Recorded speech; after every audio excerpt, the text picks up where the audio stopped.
యేసుక్రీస్తు వారి పరిశుద్ధమైన నామములో మనం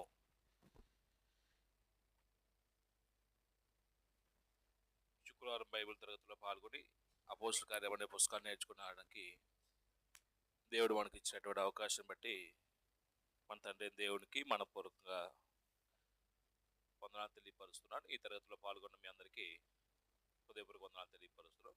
ప్రార్థన చేసుకుందాం.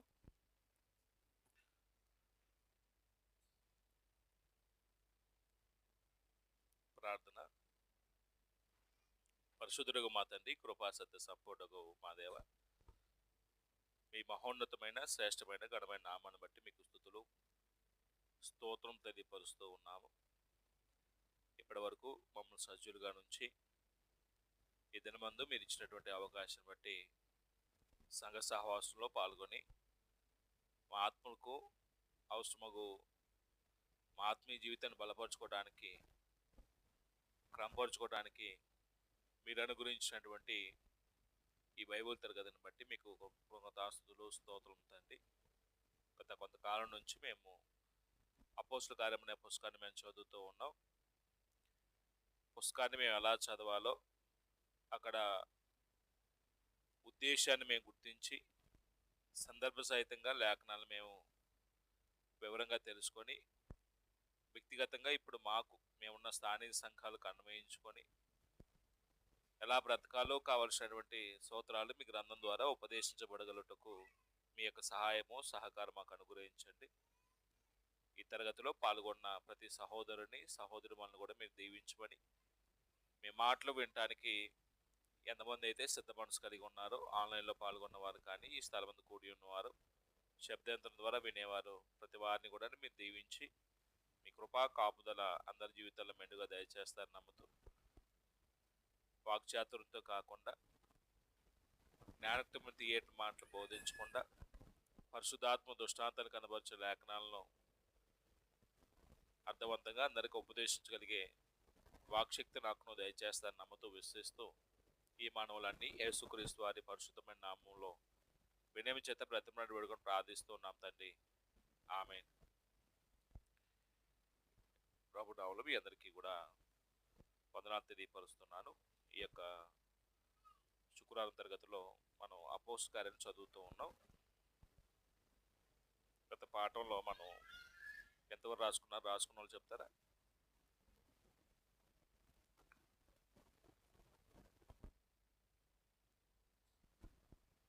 అపోస్తల కార్యంలో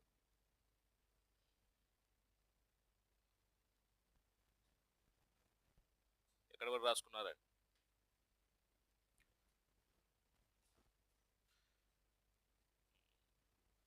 ఇరవై 25వ అధ్యాయాన్ని మనం ఏ మాట చేత రాసుకోవచ్చు అండి? 25వ అధ్యాయాన్ని మనం ఏ మాట చేత గుర్తుపెట్టుకున్నాం?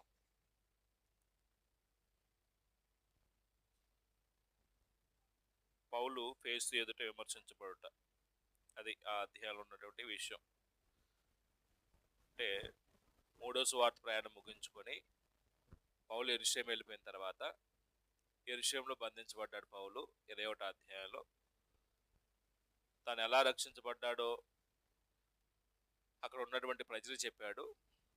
మహాసభ ఎదుట తాను రక్షించబడిన విషయాన్ని 22వ అధ్యాయంలో వివరించాడు.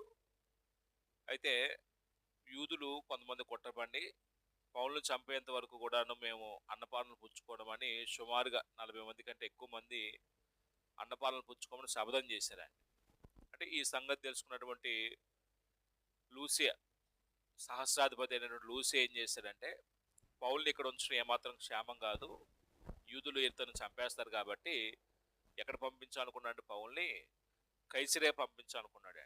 అంటే యోధియాలో యెరూషలేము ఉంటే, యోధియా అనేది ఒక దేశం అయితే, యోధియా పట్టణంలో ఉన్నటువంటి లేకపోతే యోధియా దేశంలో నుంచి పౌల్ని ఎక్కడ పంపించారంటే సమరియా ప్రాంతంలో నుండి కైసరియాకి పంపించారండి. అంటే ఇది యోధియా అయితే, యెరూషలేము నుంచి పౌల్ని ఎక్కడ పంపించారంటే కైసరియా, ఇక్కడికి పంపించారండి. ఇది సమరియా ప్రాంతం.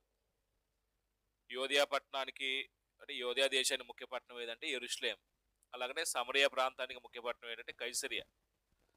ఇక్కడ పంపించారు పౌల్ని. అంటే ఇక్కడ యూదుల యొక్క ప్రాబల్యం తక్కువ ఉండిద్ది అనమాట. యెరూషలేముతో పోలిస్తే కైసరియాలో యూదుల యొక్క ప్రాబల్యం తక్కువ ఉండిద్ది. పైగా ఇక్కడ ఆ, సైనికుల సంరక్షణలో అధిపతుల దగ్గర పౌలు ఉంచినప్పుడు ఆయనకి అక్కడ భద్రత ఉండేది కాబట్టి పౌలుని చంపే అధికారం అవకాశం ఎవరికి ఉండదు. ఆ కోణంలో ఆ కారణం చేత ఏం చేశాడంటే క్లౌదియా లూసియా ఏం చేశాడంటే పౌల్ని కైసరియా పంపిస్తాడు యెరూషలేం నుంచి. ఈ కైసరియాలో సభ ఏర్పాటు చేస్తారు. ఫెలిక్స్ ఆ ప్రాంతం వచ్చినప్పుడు కేసు విచారించడానికి పూనుకుంటాడు. ఫెలిక్స్ పౌల్ దగ్గర ఎటువంటి నేరాన్ని కనుగొనలేపాడు. అయితే ఆయన వెళ్ళిపోతూ పౌల్ని బంధకాల్లో వదిలిపెట్టేసి వెళ్ళిపోతాడు. ఆ తర్వాత ఫేస్తు వస్తాడు. ఫేస్తు వచ్చి ఆ కేసుని ఫైల్ చేసి అంటే ఆ కేసును విచారించడానికి పూనుకున్నప్పుడు ఫేస్తు కూడా అతని దగ్గర ఏ నేరం కనుగొనలేకపోయాడు. ఆ తర్వాత అగ్రిప రాజు వస్తాడు. అంటే ఫేస్తు దగ్గర విమర్శించబడుతున్నప్పుడే ఫేస్తు ఏం చేస్తాడు, మా దగ్గర కేసు వచ్చింది ఇలాగా పౌలని ఆయన ఇలాగ విమర్శించబడుతున్నాడు, అతను కైసరియా దగ్గరికి వెళ్ళి నేను నా వాంగ్మూలం నా విచారణ లేకపోతే దాన్ని ఏమంటారంటే అంటే నేను ఏవైతే నేరాలు మోపడుతున్నానో నేను ఒకవేళ విమర్శించబడితే కైసర్ దగ్గరే నేను విమర్శించబడాలి, అంటే చక్రవర్తి దగ్గర కైసర్ చక్రవర్తి దగ్గర నేను విమర్శించబడతానని పౌలు చెప్పిన మాటను బట్టి నాకు ఏం చేయాలో అర్థం కావట్లేదు, ఇతని మీద ఏం లేఖ రాసి కైసర్కి చక్రవర్తికి ఇతను పంపించాలని నాకు అర్థం కావట్లేదు అని అగ్రిప్ప రాజుతో చెప్పినప్పుడు నేను కూడా అతని కేసు నేను వినటానికి ఇష్టపడుతున్నాను, అతను పిలిపించని మరుసటి రోజు ఏం చేశారో సభ ఏర్పాటు చేశారండి. అప్పుడు అగ్రిప్ప అతని భార్య అనేటువంటి బెర్నికే గొప్ప ఆర్భాటంతో అక్కడికి వచ్చి కూర్చున్నప్పుడు పౌల్ని ఏం చేస్తారంటే ప్రవేశపెడతారు. పౌలు ప్రవేశపెట్టిన తర్వాత ఇప్పుడు పౌలు ఏం చేయాలి, తన వాదన్నే అగ్రిప్ప రాజుకు తెలియపరచుకోవాలి. 26వ అధ్యాయంలో అగ్రిప్ప ఎదుట పౌలు నిలబడిన తర్వాత అగ్రిప్పకి పౌలు చెప్పినటువంటి సమాధానాలు కొన్ని విషయాలు మనం చదువుతాం. 26వ అధ్యాయము అపోస్తలుల కార్యంలో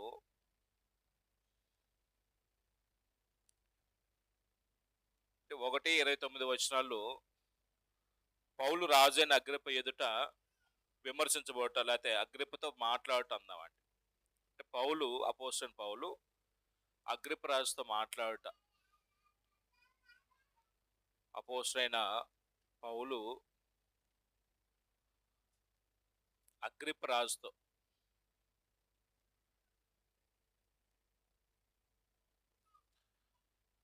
రాజుతో మాట్లాడే విషయం ఉందండి. మాట్లాడుట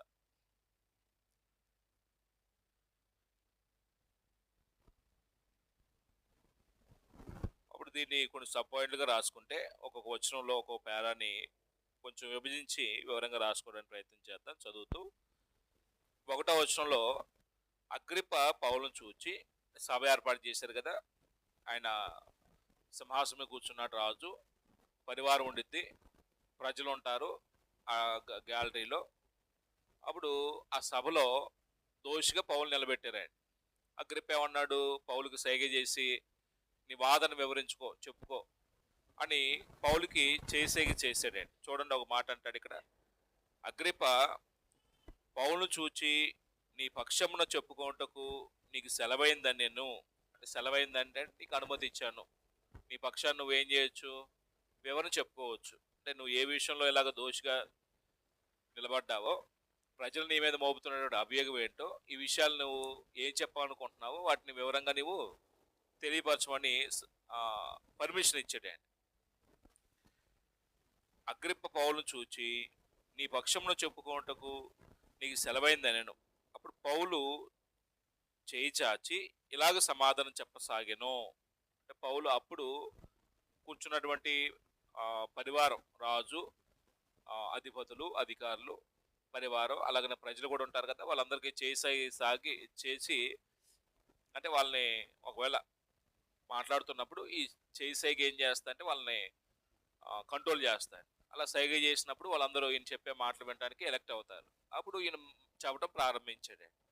అంటే 1వ వచనంలో ఉన్నటువంటి మాట ఏంటంటే, అగ్రిప్ప పౌలుకు మాట్లాడేకి అనుమతించడం అనే మాట గుర్తుపెట్టుకుందాం. అగ్రిప్ప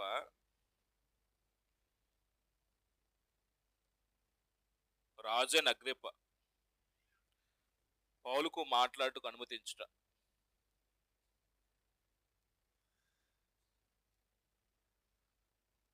రాజైన అగ్రిప్ప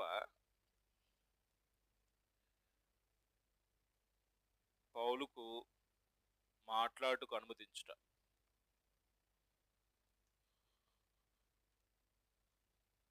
అనుమతించుట.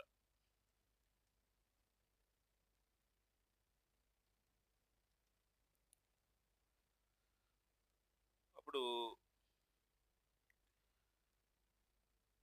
పౌలు ఏమైనా సమాధానం చెప్తున్నాడు చూడండి.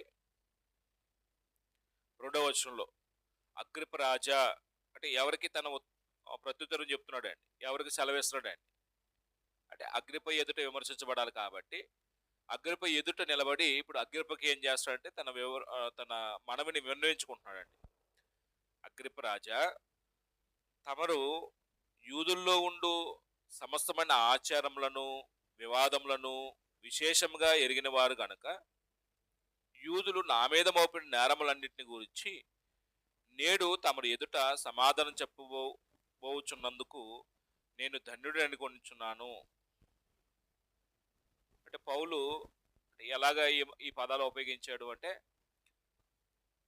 అగ్రిప్ప రాజా, తమరు యూదుల్లో ఉండు సమస్తమైన ఆచారములను వివాదములను విశేషంగా ఎరిగిన వారు గనుక, అంటే వీడు అగ్రిప్పకి యూదుల్లో ఉన్నటువంటి వివాదాలు కానీ వాళ్ళు చేసే ఆచారాలు కానీ అగ్రిప్ప రాజుకు తెలుసా అన్ని? ఈయనకి ఎలా తెలుస్తుంది అంటే, ఈయన ఒక అధిపతి, యోధియా ప్రాంతానికి ఒకవేళ అధిపతి అయితే, రాజు అయితే, రాజుకి ఆ ప్రాంతంలో ప్రజల యొక్క ఆచారాలు తెలుస్తాయి, వాళ్ళ మధ్య ఉన్న గొడవలు కూడా తెలుస్తాయండి. ఇప్పుడు మన అధికారులు ఉంటారు, గవర్నర్ గారు కానీ లేకపోతే రాష్ట్రపతి గారు కానీ ముఖ్యమంత్రి గారు కానీ, ఇట్లా అధికారులు ఉన్నప్పుడు ఏ రాష్ట్రం మీద ఏ జిల్లా మీద వారు అధికారం ఉన్నారో ఆ జిల్లా లేకపోతే ఆ రాష్ట్రం ఆ దేశం యొక్క ఆచారాలు కానీ అక్కడ ఉన్నటువంటి సమస్యలు కానీ వాళ్ళకి తెలిస్తే లేదా తెలుస్తాయండి. అప్పుడు తెలియని విషయాలు అయితేనేమో ఏంది ఏంటి అని అధిపతులు తలబట్టుకుంటారండి. తెలిసిన విషయాలు కాబట్టి ఎవరన్నా ఏదైనా ఈ సమస్య చెప్పుకున్నప్పుడు దాన్ని పరిష్కరించడానికి ఈజీ అవుతుంది. తెలియని విషయాలు పరిష్కరించడం ఈజీయా, తెలిసిన విషయాలు పరిష్కరించడం ఈజీయా? తెలిసిన సంగతులు పరిష్కరించడం ఈజీ అండి. అంటే ఈయన తెలియని వాడు అనుకోండి, పౌలు మళ్ళీ వివరంగా చెప్పుకుంటూ పౌలు ఏదైనా చెప్తున్నప్పుడు అదేంటి ఇదేంటి అని ఆయన అయోమయంలో పడిపోయి పౌలు కేసును ఏం చేయొచ్చు, తృణీకరించవచ్చు. అంటే తెలిసినవాడు కాబట్టి పౌలు ధైర్యంగా ఆయన ఎదుట ఏం చెప్తున్నాడు అంటే, యూదులు నా మీద మోపిన నేరములన్నింటినీ నేడు తమరు ఎదుట సమాధానం చెప్పుకొనుచున్నందున లేకపోతే చెప్పుకొనబోచున్నందుకు నేను ధన్యుడను. ఎందుకు? నువ్వు అన్నీ తెలిసినవాడి కాబట్టి, నువ్వు తెలిసిన వాడివి న్యాయం తీరుస్తావాడనే ఒక ఆశతో ఒక నిరీక్షణతో నీ ఎదుట నేనేం చేయబోతున్నాను అంటే చెప్పుకొని పోతున్నాను. అందుకు నేను ధన్యుడని, అంటే నేను దీవించబడిన వాడిని అనే మాటలో ఇది చెప్తున్నాడు. నేను ధన్యుడు అనుకొనుచున్నాను, తాళమితో నా మనం వినమని వేడుకొనుచున్నాను. అంటే తాళమితో అంటే ఓర్పుతో, నేను ఏదైతే చెప్తున్నానో ఆ సంగతులు కొంచెం ఓపికతో ఆ సంగతులు విను అని తాళమితో విను అని ఈయన ఏం చేస్తున్నాడు, రిక్వెస్ట్ చేస్తున్నాడు. ఆయన సబ్జెక్ట్ చెప్పాడా ఈ 2 వర్షాల్లో? అంటే అధిపతితో పరిచయ మాటలు చెప్పాడు ఆయన. అంటే ఆయన యూదుల యొక్క ఆచారాలు వివాదాలు తెలిసిన వాడని, నా మీద మోపినటువంటి ప్రతి నేరాన్ని నీకు చెప్పుకోవడానికి నేను ధన్యుడిగా భావిస్తున్నాను అని పరిచయ మాటలో రాజుతో ఏం చేశాడు పౌలు చెప్పుకున్నాడు ఆయన. అంటే 1వ వచనంలోనేమో అగ్రిప్ప పౌలుకి మాట్లాడటానికి అనుమతించాడు. అప్పుడు ఆయన చేసి ఈ విధంగా మాట్లాడటం ప్రారంభించి ఏమన్నాడంటే, నా మీద మోపిన నేరములన్నింటినీ నేను తమరు ఎదుట సమాధానం చెప్పవచ్చున్నందుకు నేను ధన్యుడని చెప్పుకుంటున్నాడు ఆయన. అంటే రాజునకు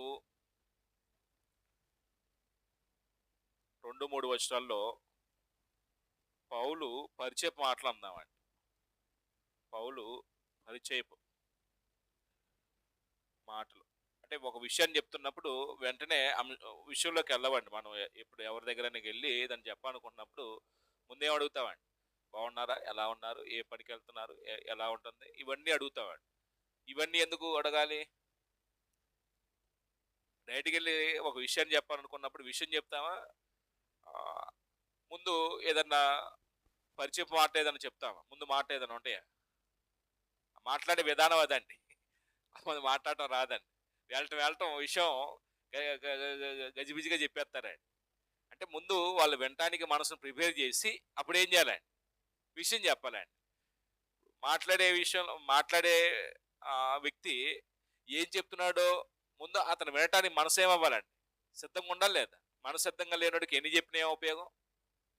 అందుకు ముందు ఎవరైనా మాట్లాడుతున్నప్పుడు వాళ్ళని గౌరవించే విధంగా వాళ్ళ స్థాయి ఏంటో ఆ స్థాయికి తగినట్టుగా వాళ్ళతో మాట్లాడుతున్నప్పుడు వాళ్ళు ఏం చేస్తారంటే చెప్పే వ్యక్తిని గౌరవిస్తారండి. చెప్పే వ్యక్తి మాటలు ఏం చేస్తారు, లక్ష్య పెడతారండి. ఇక్కడ అగ్రిప రాజా అన్నాడంటే రాజుని గౌరవంగా సంబోధించం లేదా? తమరు అంటున్నాడండి. అంటే ఒక అధిపతితో మాట్లాడుతున్న తీరు ఒకసారి చూడండి. తమరు అంటున్నాడండి, నువ్వు అనే మాట సంబోధించట్లేదండి. అంటే మనమేంటి ఏం చేస్తాం కొన్ని సందర్భాల్లో నువ్వు అంటామండి, ఏకవచనం ఉపయోగిస్తామండి. నేను మొన్న అన్నవరం వెళ్ళి అని చెప్పాడు చూడండి. చిన్నపిల్లల మొదలు పెద్దల వరకు అన్ని అనే పదమే తప్ప ఏకవచనం రావద్దండి. అంటే వాళ్ళ భాష విధానం అది. మనం పెద్దోళ్ళని కూడా ఏమని సంబోధిస్తామండి, నువ్వు అంటామండి. ఎవరితో మాట్లాడుతున్నా మీరనే మాట గౌరవంగా రాదండి. అంటే కొన్ని ప్రాంతాల్లో మాట్లాడే మాట తీరు అలా ఉండిద్దండి, స్లాగ్. అంటే ఇక్కడ కూడా అధిపతితో మాట్లాడుతున్నప్పుడు తమరు అనే మాట కనబడుతుందండి. ఎరిగిన వారు, ఎరిగినావు నువ్వు అంటలేదండి, ఎరిగిన వారు అనే పదం కనబడుతుందండి. అలాగనే తమరి ఎదుట సమాధానం చెప్పబోచున్నందుకు అంటున్నాడు. తమరి ఎదుట అంటే ఈ పదాలన్నీ కూడా ఏం సూచిస్తుందండి అంటే ఒక వ్యక్తితో మాట్లాడుతున్నప్పుడు గౌరవంగా మాట్లాడాలి. అంటే వాళ్ళ స్థాయిని గౌరవించి మాట్లాడటం అనేది సభ్యత అండి. ఒకవేళ అలా మాట్లాడబోతే చెప్పే వ్యక్తి ఏం చేస్తాడండి, మన మాటలు వినడానికి ఇష్టపడ్డాడు. ఇతను మాట్లాడుకోవటం రాదు, ఈ చెప్పే మాటలు మనం వింటాం టైం వేస్ట్ అని ఏం చేస్తాడు, దాటిపోతాడండి. ఇప్పుడు 4 నుంచి రాసుకున్నాం కదా, పౌలు పరిచయపు మాటలు 2-3 వచనాలు, 4-8 వచనాలు ఒకసారి చూద్దాం. 4-8 వచనాలు. మొదటి నుండి యెరూషలేములో నా జనముల మధ్యను బాల్యం నుండి నేను బ్రతికిన బ్రతుకును ఎలాంటిదో యూదులందరూ ఎరుగుదరు. అంటే మొదటి నుండి అంటే ఆయన పుట్టినప్పటి నుంచి కూడా ఆయన జీవితాన్ని యూదులు యెరూషలేము ప్రాంతంలో ఉన్నటువంటి వారు దగ్గర నుంచి చూసిన వారు కాబట్టి ఈయన యొక్క జీవితాన్ని గురించి వాళ్ళు తెలిసిన వాళ్ళ, తెలియని వాళ్ళ, ఎరిగిన వాళ్ళ, ఎరిగిన వాళ్ళండి. అక్కడ అన్న మాట ఏంటంటే మొదటి నుండి యెరూషలేములో నా జనం మధ్యను, అంటే ప్రజల్ని ఎలా సంబోధిస్తున్నాడండి, నా జనం అంటున్నాడండి, స్వజనుల మధ్య, నా జనం మధ్యను బాల్యం నుండి నేను బ్రతికిన బ్రతుకు ఎలాంటిదో యూదులందరూ ఎరుగుదురు. యూదులందరూ ఎరిగినారంటే మంచోడే ఉంటాడు, చెడ్డోడే ఉంటాడు. నేను ఎలాంటి వాడిని వీళ్ళందరికీ తెలుసు అంటున్నామంటే ఏ వ్యక్తి చెప్తాడండి అలాంటి మాటలు? అంటే రోత జీవితం జీవించే వ్యక్తి చెప్తాడా, నిందకి ఆస్పాదం లేకుండా జీవించే వ్యక్తి చెప్తాడు ఆ మాటలు? అంటే జీవించే వ్యక్తి చెప్తాడండి. ఇప్పుడు నా గురించి నీకు తెలుసు కదరా అని అంటాం చాలా సందర్భాల్లో. తప్పుడు పనులు చేసేవాడు నా గురించి నీకు తెలుసు అంటాడా? కాడి పనులు చేసేవాడు ఆ మాటలు అనలేడండి. అంటే ఇంత ప్లెయిన్గా ఒక వ్యక్తి మాట్లాడుతున్నాడు అంటే నన్ను గురించి యెరూషలేము ప్రాంతం అంతా, నా స్వజనులంతా, నా జనాంగం అంతా ఎరిగిన వారు అన్నప్పుడు ఆటోమేటిక్ రాజుకి ఏమనిపించిద్దండి, అంటే ఎరిగిన వాళ్ళు అయి ఉండి మరి పౌల మీద ఎలాంటి అభియోగాలు ఎందుకు మోపుతున్నారు, ఏదో వినాలి, కొంచెం కొన్ని విషయాలు తెలుసుకోవాలి. మరి ఇలాంటి క్లీన్ షీట్ కలిగిన వ్యక్తి, ఇలాంటి యథార్థపరుడి మీద ఎందుకు వాళ్ళు కుట్రపడినారు అని రాజు ఏం చేస్తారండి, ఆ కేసుని కొద్దిగా వినటానికి మనసు పెడతాడండి. ఇప్పుడు మంచోడి మీద నేరం మోపారు అంటే ఏదో కారణం ఉండిద్దా లేదా? కాబట్టి ఏదో ఏదో తెలుసుకోవాలనే ఒక ఆశ ఆయనకు ఉండిద్దండి. అందుకు మొదటి నుండి అన్నాడు, యెరూషలేములో నా జనం మధ్య బాల్యం నుండి నేను బ్రతికిన బ్రతుకు ఎలాంటిదో యూదులందరూ ఎరుగుతారు. వారు మొదటి నుండి నన్ను ఎరిగిన వారు గనుక సాక్ష్యమిచ్చుటకు వారికి ఇష్టమైతే, అంటే ఎవరిని సాక్షులుగా పెట్టడానికి పౌలు ఇష్టపడుతున్నాడండి? అమ్మా, ఎవరు ఆయన మీద నేరం మోపారు? స్వజనులు. ఇప్పుడు ఎవరిని సాక్షులుగా పెట్టడానికి ఆయన తీర్మానం తీయబోతున్నాడు? ఇప్పుడు స్వజనులే, నేను మొదటి నుంచి ఎలాంటి వాడినో నా జనులు తెలిసిన వారు, నా జనులు నన్ను గురించి ఎరిగిన వారు. ఒకవేళ ఏదన్నా సాక్ష్యం కావాలంటే ఇక వాళ్ళని అడగండి, నన్ను ఏం చేస్తున్నాడు, వాళ్ళ మీదకే చెప్తున్నాడండి. ఇక్కడ 26 అధ్యాయం 5వ వచనంలో, వారు మొదటి నుండి నన్ను ఎరిగిన వారు గనుక సాక్ష్యమిచ్చుటకు వారికి ఇష్టమైతే నేను మన మతంలోని బహు నిష్ఠగల తెగను అనుసరించి పరిసేయుడునను ప్రవర్తించినట్లు చెప్పగలరు. అంటే ఇప్పుడు ఆయన గురించి ఏమని విట్నెస్ ఇవ్వగలరు, సాక్ష్యం ఇవ్వగలరు. మొదటి నుండి నన్ను ఎరిగిన వారు కనుక, ఒకవేళ వారికి ఇష్టం ఉంటే నా మీద ఏదైనా సాక్ష్యం మాపాలనుకుంటే ఏం చెప్పవచ్చు అంటే, నేను మన మతం అంటున్నాడండి, మన మతంలోని బహు నిష్ఠగల తెగను అనుసరించి. ఏ తెగండి అది? యోధా మత సంబంధమైనటువంటి ఆచారాలలో ఏ మతం బహు నిష్ఠగా ఉండేవాళ్ళండి అంటే ఏ తెగ వాళ్ళు నిష్ఠగా ఉంటారండి ఈ మత విశ్వాసాల్లో? అక్కడే ఉందండి, పరిశీలి తెగ అండి. పౌలు ఏ తెగ సంబంధించిన వాడండి? యూదుల్లో పరిశీలి తెగ సంబంధించిన వాడండి. పరిశీలు చాలా నిష్ఠగా ఉంటారండి. పరిశీలు ధర్మశాస్త్ర సంబంధమైన విషయాలు, ఆచారాలు చాలా ప్రాధాన్యత ఇచ్చి నిష్ఠగా ఉంటారండి. ఇక్కడ ఈ తెగ సంబంధించిన వాడు కాబట్టి తర్వాత అదే అంటున్నాడు, పరిశీలనగా ప్రవర్తించినట్లు చెప్పగలరండి వాళ్ళు. యూదులు అక్కడ నిలబెట్టి, ఇగో ఇతని గురించి బాల్యం నుంచి మీకు తెలుసు అంటే, తెలుసండి మాకు అంటారండి. ఎలాంటి మీ తెగ సంబంధించిన నిష్ఠ కలిగిన వాడండి. నిష్ఠ కలిగిన వాడు, నిష్ఠ లేనివాడమ్మా పౌలు చాలా నిష్ఠ కలిగిన వాడండి. అంటే ధర్మశాస్త్ర విషయంలో అందుకు బ్రతికిన వాడు అంటాడు పత్రికల్లో. కాబట్టి ఆ నిష్ఠ కలిగిన వాడు ఒకవేళ యూదులు అడిగితే ఆ మాట చెప్పగలరా లేదా? అప్పుడు రాజకీయం అనేది సందేహం వచ్చింది, ఇంత నిష్ఠ కలిగిన వాడిని మీరు ఎలాగా దోషిగా చేశారు, నేరం మోపుతున్నారు అతని మీద అని పౌలుకి సందేహం వచ్చిందా లేదా? అంటే పౌల్ని విమర్శించే అగ్రిప్ప రాజుకి సందేహం వచ్చిందా లేదా? అప్పుడు ఇంకో విషయం చెప్తున్నాడు అండి. ఇప్పుడైతే దేవుడు మన పితలు చేసిన వాగ్దాన విషయమైన నిరీక్షణ గురించి నేను విమర్శించబడుటకు నిలిచి ఉన్నాను. ఇప్పుడైతే అంటే, ఇప్పుడు ఈ దోషిగా నన్ను నిలబెట్టారు కదా, ఇగో నన్ను బాల్యం నుంచి ఎరుగుదురు, వారే నాకు సాక్షులుగా ఉంటే నేను ఎలాంటి నిష్ట కలిగిన వాళ్ళనే చెప్పమను. ఒకవేళ చెప్పాలనే మనసు ఎవరికొని ఉంటే, అభ్యంతరం లేదనుకుంటే. ఇప్పుడు పరిస్థితి ఏంటంటే, ఏ విషయంలో మరి నేను దోషిగా వీళ్ళ చేత విమర్శించబడుతున్నాను, నేరస్తులుగా వాళ్ళ చేత విమర్శించబడుతున్నాను అంటే 6వ వచనం అంటాడు, ఇప్పుడైతే దేవుడు మన పితరులకు చేసిన వాగ్దానం విషయమై, అంటే వాగ్దాన విషయమైన నిరీక్షణ గురించి నేను విమర్శించబడుచున్నాను. అంటే యూదులకు చేసినటువంటి వాగ్దానం ఏంటండి? పూర్వీకులకి పితరులు చేసిన వాగ్దానం ఏంటండి? ఏం చేశాడండి దేవుడు వారికి? ఇశ్రాయేల్లో నుంచి రక్షకుడు పుట్టాలి, యేసుప్రభుని గురించినటువంటి వాగ్దానం చేసే లేదా? అలాగనే రక్షణ ఎక్కడి నుంచి వచ్చిందండి? యూదుల నుంచి కలగాలి. రక్షణ అనేది యేసుప్రభు ద్వారా కలిగే రక్షణ గురించి దేవుడు ముందే వాగ్దానం చేశాడు. అలాగనే మృతుల పునరుద్ధానం, క్రీస్తులో నుంచి క్రీస్తు యొక్క మరణానుభవంలో ప్రవేశించిన వాడు యేసుప్రభుతో వాడు చనిపోయి పునరుద్ధాడే తిరిగి, అంటే మృతుల పునరుద్ధానం యేసుప్రభు ద్వారా కలిగిద్దని దేవుడు ముందే ఏం చేశాడండి? వాగ్దానం చేశాడండి. నిత్య జీవాన్ని గురించినటువంటి వాగ్దానం, యేసుప్రభు ద్వారా నిత్య జీవాన్ని ఇస్తానని వాగ్దానం దేవుడు ముందే చేసే లేదా?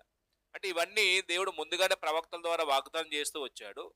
ఆ వాగ్దానాల్ని నేను నమ్మి ప్రకటిస్తున్నాను. ఇప్పుడు వాళ్ళు దాన్ని అర్థం చేసుకునే విషయంలో వైఫల్యం చెంది నన్ను ఏం చేశారు? దోషిగా మీ ఎదురు నిలబెట్టారు. ఆ విషయం తీసుకొచ్చండి. ఇప్పుడు 6వ వచనం, ఇప్పుడైతే దేవుడు మన పితలు చేసిన వాగ్దాన విషయమై నిరీక్షణ గురించి నేను విమర్శించబడుచున్నాను. ఏంటి నిరీక్షణ? మృతుల పునరుత్థానం మెయిన్. అంటే క్రీస్తునందు మృతులైన వారు తిరిగి లేపబడతారు. యేసుప్రభు ఏ విధంగా లేపబడ్డాడు ఆ విధంగా లేపబడతారని కదా పౌలు సువార్త రూపంలో ప్రకటిస్తుంది. యేసుప్రభు తిరిగి లేపబడ్డాడు. యేసుక్రీస్తు విశ్వాసం ఉంచిన వారందరూ ఏం చేయబడతారంటే తిరిగి లేపబడతారు. అది విశ్వాసం కూడా నిరీక్షణ. ఇప్పుడు ఆ నిరీక్షణ గురించి పౌలుని ఏం చేస్తున్నారు? యేసుక్రీస్తుని వాళ్ళు అంగీకరించలేదు. యేసుక్రీస్తు విషయంలో యూదులు అపార్థం చేసుకొని యేసుక్రీస్తునందు దేవుడిచ్చే పునరుద్ధానాన్ని కూడా వాళ్ళు ఏం చేయట్లేదు, విశ్వసించక దోషం చేసి పౌల్ని నేరస్తుగా చిత్రీకరిస్తున్నారండి. ఇప్పుడు ఆ విషయంలో తప్ప ఇంక ఏ విషయంలో కూడా పౌల మీద ఏం చేయలేరు, నేరం మోపే అవకాశం లేదు. అప్పుడు 7వ వచనం అంటున్నాడు, మన 12 గోత్రముల వారు ఎడతెగ దివారాత్రములు దేవుని సేవించు ఆ వాగ్దానము పొందుదమని నిరీక్షించున్నారు. పూర్వకాలం నుంచి ఇశ్రాయేలు 12 గోత్రాల వారికి ఆ నిరీక్షణ గురించినటువంటి విషయాలు తల్లిదండ్రులు పిల్లలకు నేర్పుకుంటూ వచ్చారు. ఆ నిరీక్షణ కొరకు ఏం చేశారు? కనిపెడుతూ వచ్చారండి. అది 12 గోత్రముల వారు ఎడతెగ దివారాత్రము దేవుని సేవించు ఆ వాగ్దానం పొందుదమని నిరీక్షించున్నారు. అవునా కాదా? అప్పుడు ఓ రాజా, ఈ నిరీక్షణ విషయమే యూదులు నా మీద నేరం మోపి ఉన్నారు. అంటే ఏ విషయంలో నేరం మోపి ఉన్నారు? మృతుల పునరుద్ధానం కలిగిద్ది అనే నిరీక్షణ విషయంలో వీళ్ళు నా మీద నేరం మోపారు. ఇప్పుడు మృతుల పునరుద్ధానం వారు నమ్మిందని నమ్మందా? యూదులు 12 గోత్రాల వారు నమ్మిందని నమ్మని సిద్ధాంతం అవ్వాలి. నమ్మిందే దేవుడిని వారు దివారాత్రులు సేవిస్తూ ఉన్నారు ధర్మశాస్త్ర ప్రకారంగా. దేవుడు వారికి వాగ్దానం చేశాడు, ఒక నిరీక్షణ కలిగి చేశాడు. అప్పుడు ఆ నిరీక్షణ కొరకు వాళ్ళు కనిపెడుతూ వారు విశ్వాసాన్ని కొనసాగిస్తున్నప్పుడు పౌల్ని ఎందుకు టార్గెట్ చేశారంటే, పౌలు యేసుక్రీస్తు గురించినటువంటి పునరుద్ధానాన్ని ప్రకటిస్తూ యేసు ద్వారా దేవుడు నిత్య జీవాన్ని ఇస్తాడనేది ఏం చేస్తున్నారంటే ప్రకటిస్తున్నారండి. వీళ్ళు యేసుక్రీస్తు వారిని అంగీకరించట్లేదు, యేసుక్రీస్తు ద్వారా కలిగే పునరుద్ధానాన్ని అంగీకరించట్లేదు. అందుకు పౌల్ని వ్యతిరేకిస్తున్నారండి. ఆల్రెడీ వాళ్ళ మనసులో పునరుద్ధానం గురించినటువంటి విషయాలు దేవుని యొక్క లేఖనాల్లో నమ్మారు, కానీ యేసు ప్రభు ద్వారా కలిగేది కానీ విషయంలో మాత్రం వాళ్ళు ఏం చేయట్లేదండి, అంగీకరించట్లేదండి. ఇప్పుడు రాజుకి ఏమనిపించింది, అరే మీరు నమ్మిందే కదా ఇతను కూడా ప్రకటించేది, నమ్మింది, మరి మీరు నమ్మింది ప్రకటిస్తుంటే ఇతను ఎందుకు దోషిగా చేస్తున్నారని రాజుకు సందేహం వచ్చిందా లేదా? ఇలాగండి. అంటే అలాగ విమర్శించబడుతున్నప్పుడు ఆయన మీద ఏ నేరం లేని వాడిగా చిత్రీకరించుకోవట్లా. వాస్తవానికి ఆయన ప్రకటించింది ఏందో, ఆయన విశ్వాసం ఏందో, పూర్వం ఎలాంటి వాడు, ఇప్పుడు ఎలాంటి వాడు, దీని గురించి విమర్శించబడుతున్నాడు, ఆ విషయంలో ఏం చేస్తాడు తేటగా తెలియపరుస్తున్నాడు ఆయన. ఇందులో మసిపూసి మారడుగా చేసేది ఏం లేదండి. ఇక్కడ మనం కొన్ని సందర్భాల్లో ఏదన్నా కేసు విషయంలో బందీ అయిపోయి జడ్జి గారి ముందు నిలబెట్టబడితే మనం చెప్పేదంతా అబద్ధం అండి. ఎందుకంటే ఆ కేసు నుంచి ఎలాగోలాగా మనం ఏమవ్వాలి, బయటపడాలి. ఒకటి యథార్థం చెప్పమండి, అంత మోసమే మనం చెప్పే చాలా సందర్భాల్లో. ఇక్కడ మోసం మాటలు ఏమన్నా ఉన్నాయా పౌలు జీవితంలో? మీరు 22 అధ్యాయాలు మహాసభ ఎదుట విమర్శించబడ్డప్పుడు అదే చెప్పాడు. 24 అధ్యాయంలో ఫెలిక్స్ దగ్గర విమర్శించబడ్డప్పుడు అదే చెప్పాడు. 25 అధ్యాయంలో ఫేస్ దగ్గర విమర్శించబడ్డప్పుడు అదే చెప్పాడు ఆయన నిరీక్షణ గురించి. 26 అధ్యాయంలో అగ్రిపరాజు దగ్గర విమర్శించబడుతున్నప్పుడు ఆయన నిరీక్షణ గురించి అదే చెప్పాడండి. మృతుల పునరుద్ధానం గురించి యూదులకున్న నిరీక్షణ అదే నేను నమ్ముతున్నాను. వీళ్ళు నన్ను ఈ విషయంలో అపార్థం చేసుకున్నారు. అప్పుడు 8వ వచనం చెప్పింది ఏంటంటే, 8వ వచనంలో యూదులు నా మీద నేరం మోపి ఉన్నారు, దేవుడు మృతులను లేపిన సంగతి నమ్మతగినదని మీరెలా ఎంచుచున్నారు? అంటే నమ్మదగినదని తగనదని, ఓకే రైట్ సారీ, తగనదని. అంటే వీళ్ళ ప్రాబ్లం ఏంటంటే మృతుల పునరుద్ధానం గురించినటువంటి విషయాలు నమ్ముతున్నారు, పూర్వం ప్రవక్తల నుంచి వచ్చినటువంటి విషయాలు నమ్ముతున్నారు. కానీ యేసు దగ్గరకు వచ్చేసరికి ఏం చేయట్లేదు, దేవుడు క్రీస్తును మృతుల నుంచి లేపాడనేది ఈయన బోధ. అంతేనా కాదా? పౌలు అపోస్తులు ఏం ప్రకటించారండి? మీరు సిలువేసిన యేసునే దేవుడు క్రీస్తుగాను ప్రభుగా నియమించాడు. ఇశ్రాయేలు వంశం రూఢిగా తెలుసుకోవాలి. మీరు సిలువేసి నిరాకరించి చంపారు, దేవుడు ఆయన సమాధిలో వదిలిపెట్టలే, మృతుల నుంచి ఏం చేశాడు, లేపాడు. ఇప్పుడు యేసు ప్రభు తిరిగి లేచాడు, యేసుక్రీస్తునందు మనం కూడా తిరిగి లేపబడతామనేది పౌలుకు నిరీక్షణ. కానీ వీళ్ళు ఏం చేస్తారు, మృతులైన వారు ఎలా లెగుస్తారనే విషయంలో ప్రభుని అంగీకరించట్లేదు.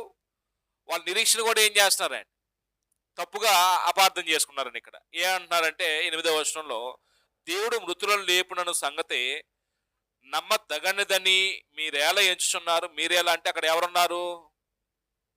యూదులు కూడా ఉన్నారండి. అంటే యూదులు ఏమో నమ్మట్లేదు, మృతులు అయిన వారు లేపబడతారు అని, దేవుడు లేపుతాడు అనే విషయం ఎందుకు నమ్మట్లేదు? పూర్వం నుంచి మన పితరులు చెప్పిన విషయాలే కదా ఇవి అని ఏం చేస్తారు పౌలు బలంగా చెప్పాడు. అంటే 4 నుంచి మనం చదువుతున్నప్పుడు 8 వరకు ఏం రాసుకోవచ్చు అంటే, పౌలు బాల్యం నుండి వారు ఎరుగుదరని అగ్రిప్పతో చెప్పుట. పౌలును బాల్యం నుంచి వారు ఎరుగుదరని అగ్రిప్పరాజుతో చెప్పుట. 4-8 వచనాల్లో పౌలును వారు బాల్యం నుండి ఎరుగుదురను రాజుతో చెప్పుట.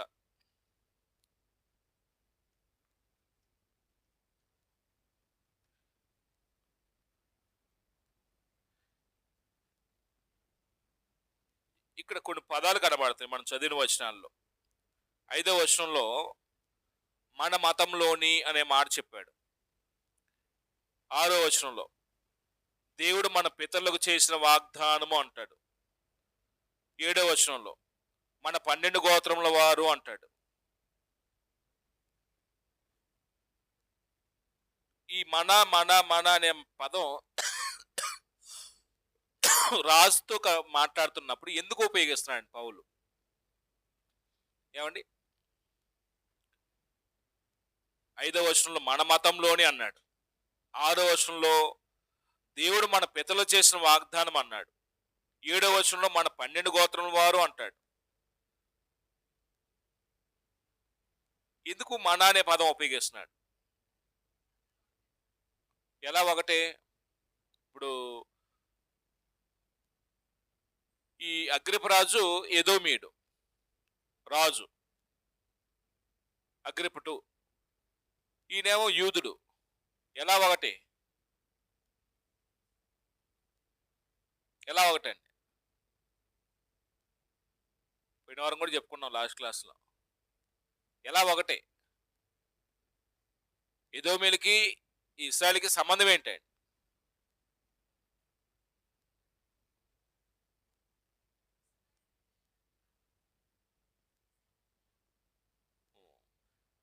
ఈ యోధావారు యాకోబు కుటుంబం నుంచి వచ్చిన వారే కదా యూదులు. ఎదోమీయులు ఏశావు సంతానం నుంచి వచ్చిన వారే కదా, ఒక తండ్రి పిల్లలే కదా. ఈ ఇశ్రాయేలు ఏశావులు ఇద్దరు, యాకోబులు ఏశావులు అన్నదమ్ములే కదండి. అంటే ఒకప్పుడు ఎవరిని సేవించేవాళ్ళండి వీళ్ళు? అబ్రహాము, ఇస్సాకు, యాకోబులను దేవుడు యెహోవా అయితే, యెహోవాని వీళ్ళు ఏం చేసేవాళ్ళు? పూజించేవాళ్ళండి. అంటే ఒక దేవుడే. కానీ వీళ్ళు తర్వాత కాలంలో వారు పిల్లలు కొన్ని రాజ్యాలుగా ఏర్పడిన తర్వాత వారి సంతానం విగ్రహారాధన వైపు వెళ్ళిపోయి జీవం గల దేవుని విడిచిపెట్టి జీవం లేని వాటి వైపు మరలు కొల్పబడ్డారు. కానీ ఒకప్పుడు మాత్రం ఎవరిని సేవించేవాళ్ళండి? ఏశావు. ఏశావు కూడా ఇస్సాకు కుటుంబం నుంచి వచ్చిన వాడు కాబట్టి ఇస్సాకు దేవుడు అబ్రహాం దేవుడు యెహోవా అయితే, ఈ వీళ్ళు కూడా ఎవరిని సేవించారండి? యెహోవాని సేవించారండి.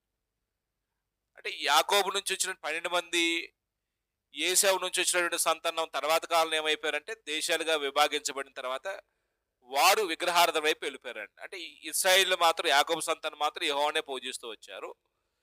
ఎదోము మాత్రం ఇక్కడ ఉంటారండి. ఎదోము మధ్యధర సముద్రానికి కింది భాగంలో ఇక్కడ ఉంటారండి. ఎదోము అంటే వీళ్ళు విగ్రహారాధన వైపు వెళ్ళిపోతారు. వీళ్ళు మాత్రం యెహోవాని సేవిస్తూ ఉంటారన్నమాట. అందుకు ఈ ఏశావు అంటే ఈ అగ్రిప్ప ఎదోము అంటే ఏశావు సంతానం నుంచి వచ్చిన వాడే. అంటే మహాహేరోదుకి మునుమానవుడు అని చెప్పుకున్నాం గత పాఠంలో, మీకు గుర్తుందో లేదో. యేసుప్రభు పుట్టినప్పుడు మహాహేరోదు ఉన్నాడు. ఆయన కుమారుడు చనిపోయిన తర్వాత ఆయన మనవడు వస్తాడు, అగ్రిప్ప. అంటే హేరోదు అగ్రిప్ప. ఆయనే మనకి పురుగులు పడి చచ్చిపోయాడు కదండి 12వ అధ్యాయం అపోస్తలుల కార్యంలో. ఆయన కొడుకే ఈయనండి అగ్రిప్ప 2. అంటే అగ్రిప్ప 2 అన్నమాట ఈయన. ఇప్పుడు మునిమనవుడు మహాహేరోదుకి, అంటే 4వ తరం చెప్పాలంటే యేసుప్రభు పుట్టినప్పుడు ఉన్నటువంటి మహాహేరోదుకి ఇప్పుడున్నటువంటి అగ్రిప్పకి సంబంధం ఏంటంటే మునిమనవుడు అండి. అప్పుడు ఎదోమీయులు ఈ ఇశ్రాయేలు అన్నదమ్ముల పిల్లలే కాబట్టి మన అనే పదం ఉపయోగిస్తున్నాడు అండి. మన మతము, మన దేవుడు, మన ఆచారాలు. అప్పుడు పూర్వం వీళ్ళందరూ ఒకే విశ్వాసం కలిగి ఒకే నిరీక్షణతో ఏం చేశారండి? కనిపెట్టారండి. అందుకు ఆ కోణంలో చెప్తున్నాడండి అగ్రిప్ప. అంటే ఇది అగ్రిప్పని ఏదన్నా భ్రమపరిచి తప్పుడు మార్గం నడిపించండి కాదండి. వాస్తవానికి ఎదోమీయులు కూడా ఎవరిని పూజించేవాళ్ళు, మీకు అర్థమైంది అనుకుంటున్నాను. తర్వాత కాలంలో వాళ్ళు ఏమైపోయారంటే విగ్రహార్థం వైపు వెళ్ళిపోయారండి. అప్పుడు ఇక్కడ జరిగింది ఏంటంటే, అందుకు మన దేవుడు అంటాడు, దేవుడు మన పితలకు అంటాడు, లేకపోతే మన 12 గోత్రములకు అంటాడు. ఈ పదాలు అందుకు ఉపయోగించాడండి. అప్పుడు 9, 12 వచనాల్లో ఆయన పూర్వపు మత సంబంధమైన విశ్వాసం ఉన్నప్పుడు సంఘాన్ని ఏ విధంగా హింసించాడో కూడా చెప్పాడండి. 9వ వచనంలో ఏమంటాడు? నజరేయుడైన యేసు నామమునకు విరోధముగా అన్ని కార్యములు చేయవాలని నేను అనుకుంటున్నాను. ఎప్పుడు స్థితి అండి ఇది? ఎప్పుడు స్థితి ఇది? రక్షించబడినప్పుడా, రక్షించబడక మునుప? రక్షించబడక మునుప అండి. అంటే ఇప్పుడు ఇంత ముందు కూడా ఈ విషయాలు చెప్పాడు. ఏ అధ్యాయంలో చదువుకున్నాం? తాను ఎలా రక్షించబడ్డాడు చెప్పాడు. ఏ అధ్యాయంలో చదువుకున్నాం అంటే 22వ అధ్యాయంలో చదువుకున్నాం. మహాసభ ఎదుటి తాను ఎలాగ రక్షించబడ్డాడో చెప్పాడు. 9వ అధ్యాయంలో కూడా చెప్పాడు. అంటే పూర్వం ఆయన ఏం పనులు చేశాడు అంటే, పూర్వ మత సంబంధమైన విశ్వాసాన్ని బట్టి సంఘాన్ని ఏం చేస్తూ వచ్చాడంటే హింసిస్తూ వచ్చాడండి. 9వ వచనంలో నజరేయుడైన యేసు నామమునకు విరోధముగా అనేక కార్యములు చేయవని నేను అనుకుంటున్నాను. ఏమనుకున్నాడంటే పూర్వం ఒకప్పుడు యూదుడు కాబట్టి యోధామత ధర్మశాస్త్ర సంబంధమైన విశ్వాసం బట్టి నిష్ఠగా బ్రతుకుతున్నప్పుడు యూదుల్లోనే కొంత వర్గం ఏమైపోయారు, యేసుక్రీస్తున్న విశ్వాసం ఉంచి క్రైస్తవంలోకి వచ్చారండి. ఇప్పుడు క్రైస్తవం ప్రబలుతూ ఉంది, వ్యాపిస్తూ ఉంది. యూదుల్లో నుంచి చాలా మంది ఏమవుతున్నారు, భక్తి కలిగిన వారు ప్రభునందు విశ్వాసం ఉంచి క్రైస్తవులు అవుతున్నారండి. ఇప్పుడు ఈ పౌలు ఎక్కడ యోధామతం నుంచి యూదులు వెళ్ళిపోయి యోధామత యొక్క ఉనికి ఎక్కడ కోల్పోతుందో, మా ధర్మశాస్త్ర సంబంధమైన ఆచారాలు కానీ పద్ధతులు కానీ ఎక్కడ నిర్మూలం అయిపోతాయో, ఈ మతాన్ని కాపాడుకోవాలనేటువంటి ఒక దృక్పథంతో ఏం చేశాడు అంటే యేసుక్రీస్తు గురించినటువంటి విషయాలు అపార్థం చేసుకొని, లేఖనాలను అపార్థం చేసుకొని, క్రీస్తు యొక్క మార్గాన్ని ద్వేషించి క్రీస్తుని అంగీకరించిన వారిని ఏం చేస్తూ వచ్చాడే, వాళ్ళని హింసించడం, వాళ్ళని బాధ పెట్టడం, వాళ్ళని శ్రమ పెట్టడం, వాళ్ళని చంపటం, చెరసాల వేయటం, స్త్రీల్ని పురుషుల్ని ఈడ్చుకుపోవటం, ఇలాగ చాలా హింసలు పెట్టాడు. 9వ అధ్యాయంలో ప్రస్తావించాడు, 22వ అధ్యాయంలో చెప్పాడు, ఇక్కడ మళ్ళీ ఈ 26వ అధ్యాయంలో కూడా ప్రస్తావించాడు. అప్పుడు ఇది తెలిసి చేస్తున్నాడా తెలియక చేస్తున్నాడా అమ్మా? 9వ వచనంలో నజరేయుడైన యేసు నామమునకు విరోధముగా అనేక కార్యములు చేయవని నేను అనుకుంటున్నప్పుడు తెలిసి చేస్తున్నాడా తెలియక చేస్తున్నాడా? తెలిసి చేస్తున్నాడమ్మా. క్లాస్ నిద్రపోతే అంతే ఉండిద్ది. తెలిసి చేస్తున్నాడా పౌలు? పూర్వం తెలియజేసింది కాబట్టి నేను కనికరించబడుతున్నా అంటాడు తిమోతి పత్రికలో. యేసే క్రీస్తు అనే విషయం తెలిస్తే, ఆయనే రక్షకుడు, ఆయనే మెస్సీ అని తెలిస్తే ఎందుకు వ్యతిరేకంగా ఆయన మార్గాన్ని పాడు చేయడానికి లెగుస్తాడండి?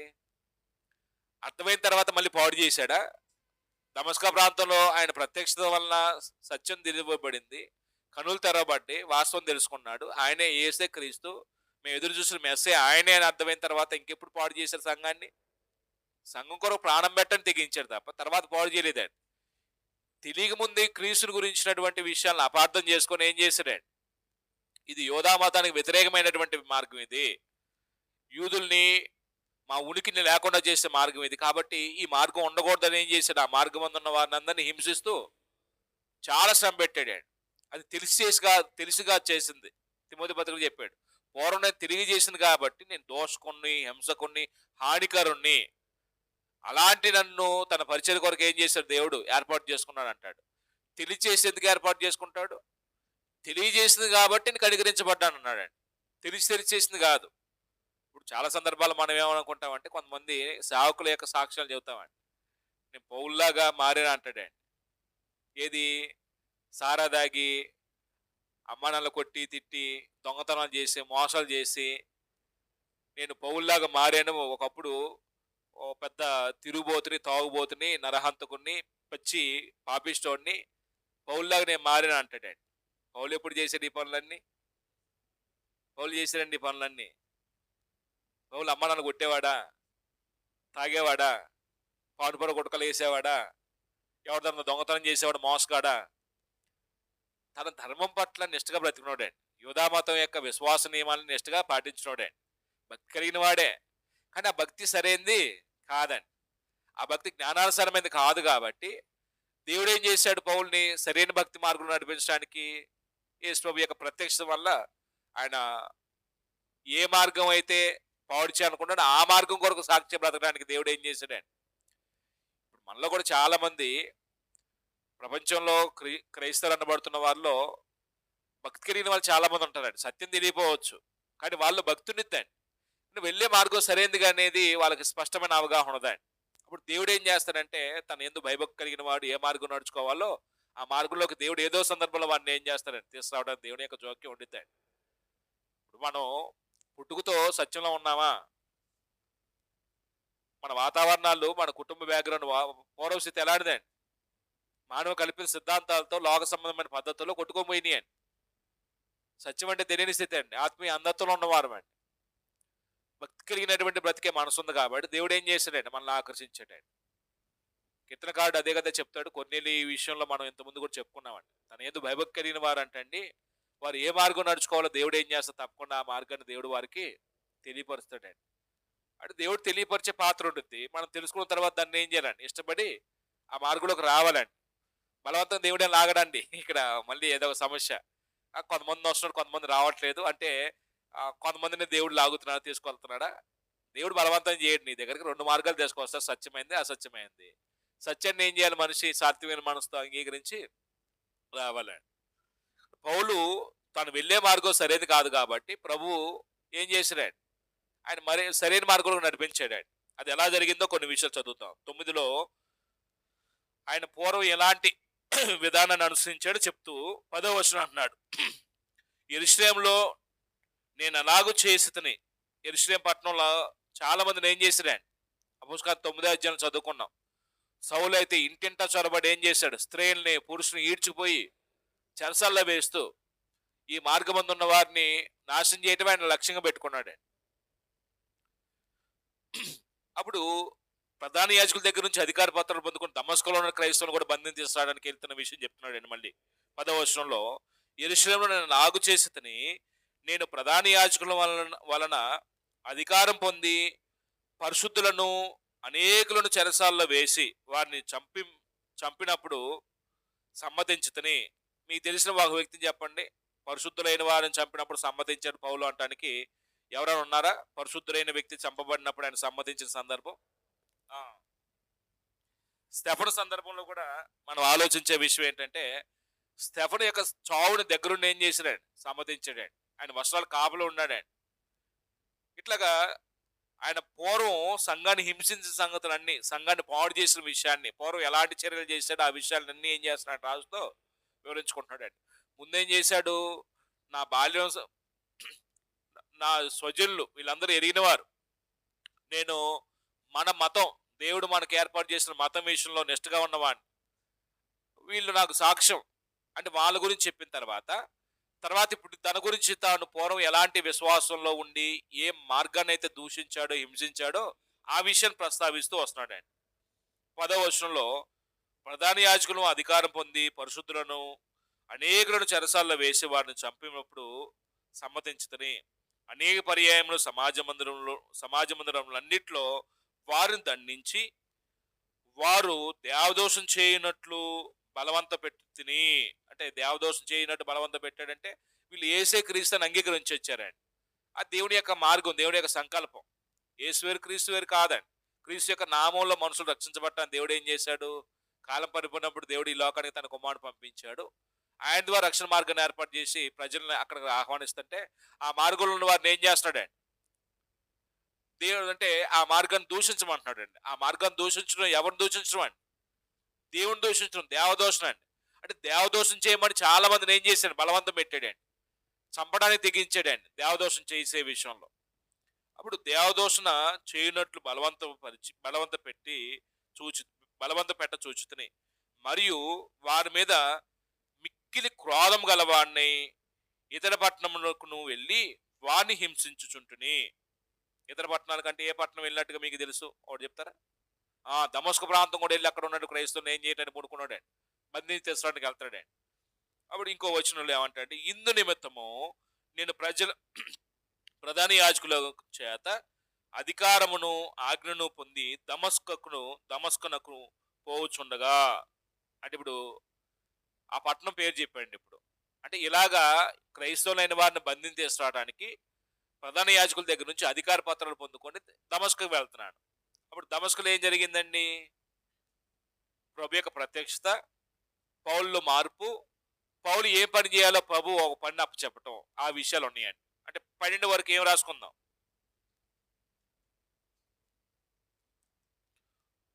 పౌలు సంఘంను హింసించిన విషయాలు చెప్పాడండి, అంతే కదా. 9, 12 వచనాల్లో పౌలు పూర్వం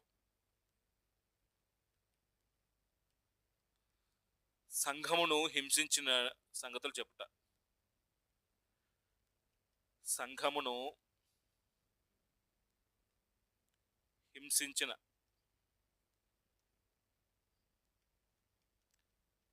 సంగతులు చెప్పుట.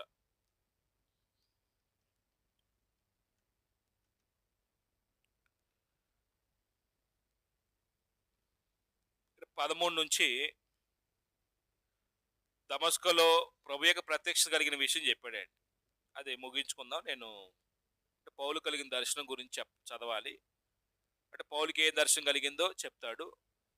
ఆ దర్శనానికి ప్రభు ఇచ్చినటువంటి ఆజ్ఞకి ఆయన విధేయత చూపించాడు, అవిధేయత చూపించాడో చెప్తాడు. ఆ సంగతులన్నీ విన్న తర్వాత అగ్రిప్ప ఎలా స్పందించాడో కూడా చెప్తాడండి. అంటే దానికంటే ముందు ఎక్కడెక్కడ పరిచయం చేసా కూడా చెప్తాడండి.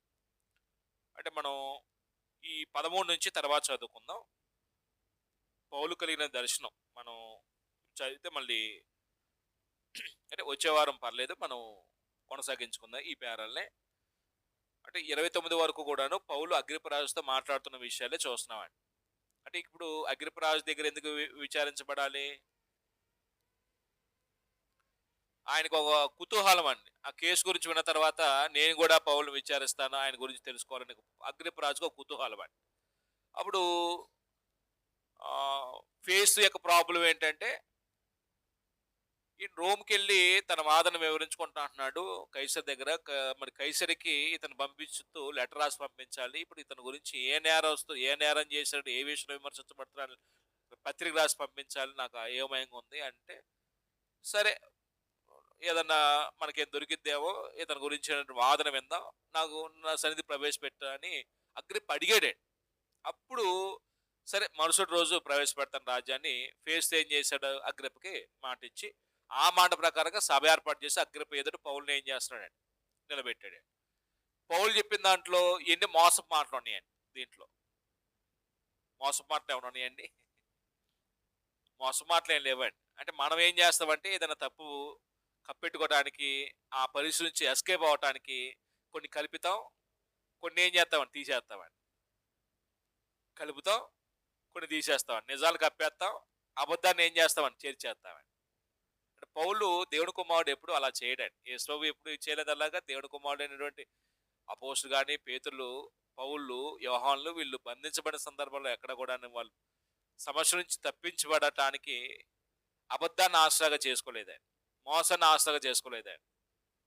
అంటే ప్రస్తుతం మన పరిస్థితి ఎలా ఉంటాయి అంటే, ఏదైనా చిక్కుబడి వచ్చినప్పుడు, ఏదైనా ఇబ్బంది వచ్చినప్పుడు, కొద్దిగా మనకి ఏదైనా నష్టం జరిగిద్దిరా బాబు అనుకున్నప్పుడు మనం ఏం చేస్తామండి? దేన్ని ఆశ్రయిస్తామండి?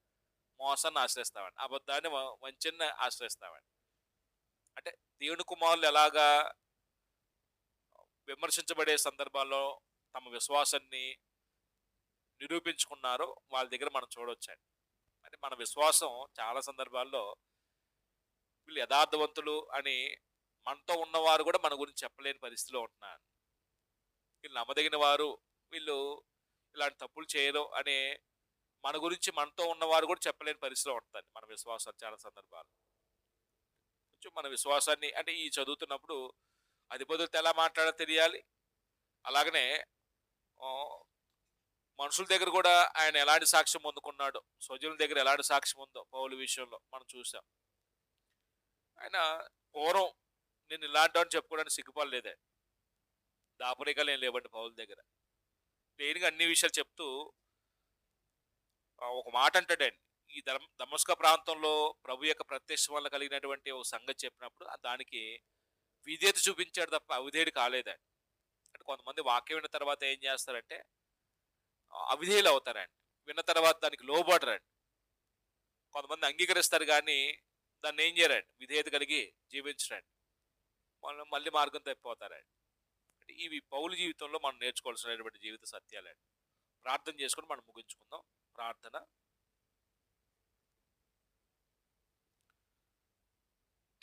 పరిశుద్ధుడగు మా తండ్రి, కృపాసత్య సంపూర్ణగు మా దేవ, మీ శ్రేష్టమైన ఘనమైన ఉన్నతమైన నామాన్ని బట్టి మీకు లెక్కింపలేని కృతజ్ఞతాస్తుతులు స్తోత్రం తెలియపరుస్తూ ఉన్నాము. ఇలాగా మీ సన్నిధిలో మీ వాక్యం నేర్చుకునేందుకు సమయాన్ని మాకు అనుగ్రహించారు. అపోస్తల కార్యాన్ని కొంతకాలం నుంచి మేము ధ్యానిస్తూ నేను ఈరోజు 26వ అధ్యాయంలో పౌలు అగ్రిప్పరాజు ఎదుట తన వాదనను వివరించుకున్నటువంటి సంగతులు మేము చదువుతున్నప్పుడు మా తీరు అధికారులతో మాట్లాడుతున్నప్పుడు స్వజనుల మధ్య మా ప్రవర్తన, మా నడవడి ఎలా ఉండాలో, అలాగనే మా పౌరస్థితి విషయంలో మేము మార్పు చెందిన తర్వాత జీవితానికి వ్యత్యాసం ఎలా కనబరచాలో ఈ విషయాల్లో మేము అర్థం చేసుకోగలిగే అవకాశం ఇచ్చారు. వినిన సంగతులు విడిచిపెట్టి కొట్టుకొని పోకుండా నిలకడగా వాటిలో విశ్వాస జీవితాన్ని కొనసాగించుటకు సహాయం దయచేయమని సమయాన్ని వెచ్చించినటువంటి ప్రతి సహోదరుని సహోదరి మనం దీవించి వారి వారి కుటుంబాల్లో వారికి ఉన్న ప్రతి అవస్థలో కూడా మీ యొక్క తోడ్పాటు మీ యొక్క సహాయ సహకారాలు అనుగ్రహించి కొంతమంది మీ వాక్యం నేర్చుకునే అవకాశం ఉన్నప్పటికీ దాన్ని వినియోగించుకోగలిగే విషయంలో నిర్లక్ష్య వైఖరి కనబరుస్తూ ఉన్నారు. అది వారి ఆత్మీయ జీవితానికి ఏమాత్రం క్షేమం కాదని విస్తారమైన పనులు పక్కన పెట్టుకొని మీ సన్నిధిలో గడుపుటకు మీ వాక్యం నేర్చుకుని విశ్వాస సంబంధమైన జీవితాన్ని మెరుగుపరుచుకోగలుగుటకు అనుకూల పరిస్థితులు మీరు కలుగు చేయబడి ప్రార్థన చేస్తూ ఉన్నాం. మా కొరకు ప్రార్థిస్తున్న వారిని మీరు జ్ఞాపకం చేసుకోండి తండ్రి, వారిని దీవించండి. మీ సేవలో నాయన అనేకులు ప్రయాసపడుతూ ఉన్నారు. సంఘాల క్షేమాభివృద్ధి కొరకు విస్తరణ కొరకు వారిని వారి పరిచయం దీవించండి. మాపై నాయకులు అధికార పాలకులు కూడా మీరు దీవించి ఆస్వాదించండి. గ్రామంలో ఉన్నటువంటి చిన్నల మొదలు పెద్దల వరకు అన్ని స్థాయిల వారిని కూడా మీరు దీవించండి. శబ్దంతరం ద్వారా మీ మాటలు వినిన వారిని బట్టి ఈ స్థలం మంది కూర్చొని ఆన్లైన్లో పాల్గొన్న వారిని బట్టి ఇట్లా పేరు పేరున అందరి విషయంలో కూడా ప్రార్థన చేస్తూ మీ దయ మీ కనికరం మీ కృపాక్షేమం ప్రతి వారి మీద చూపిస్తారని నమ్ముతూ విశ్వసిస్తూ మరొక రోజు ఈ విధంగా కలిసి వాక్యం నేర్చుకునేందుకు మీ కృప చూపించి మమ్మల్ని బలపరచమని యేసుక్రీస్తు వారి పరిశుద్ధమైన నామంలో వినయం చేత బ్రతిపడేందుకు ప్రార్థిస్తున్నాం తండ్రి.